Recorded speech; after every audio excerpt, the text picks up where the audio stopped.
In the verse we read, it is stated as follows. Bismillahirrahmanirrahim. He knows all that is on the land and in the sea. Not a single leaf falls without his knowledge. Surah An'am, verse 59. Dear brothers, all beings in the universe have a language and they give us messages with these languages. For example, I wonder what a leaf, which is given as an example in the verse, tries to tell us with its language. Let's try to translate the language of the leaf a little bit now. When autumn comes, when we see the leaves falling one by one, it may not attract our attention most of the time. However, the fall of leaf from its branch to the ground is the result of many scientific events as much as its blooming in the spring. Leaf fall in the plant physiology is a separate subject of study, and the biochemical events taking place here are still not unknown in full details. So, do these leaves fall by themselves? As the leaf falls to the ground, does the ground pull it down? Allah has placed a perfect balance and order in the universe. This balance and order operates in the same way everywhere in the universe.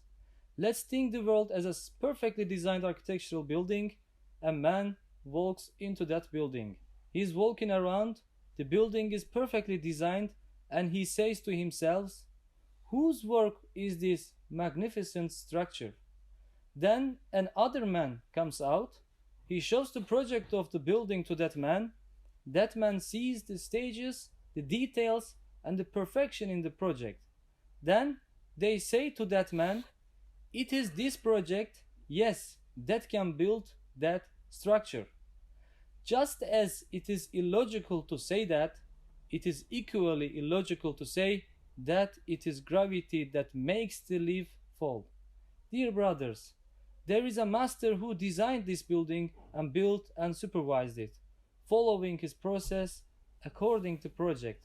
In the same way, there is Allah who controls, manages, and rules the universe at every moment with the laws he has laid down.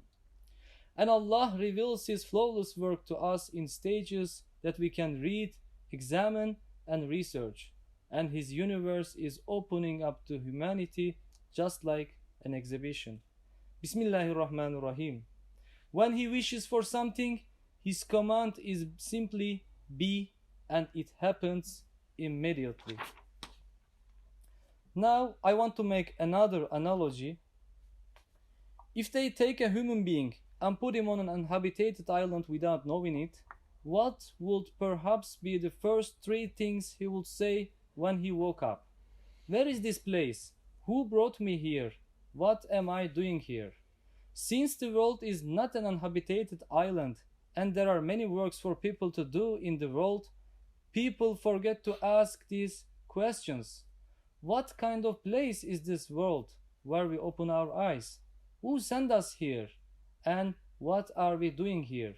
In the verse Surah Zariyat, Allah Jalla Jalaluhu says, Bismillahirrahmanirrahim, I created human only to worship and serve me. Zariyat 56.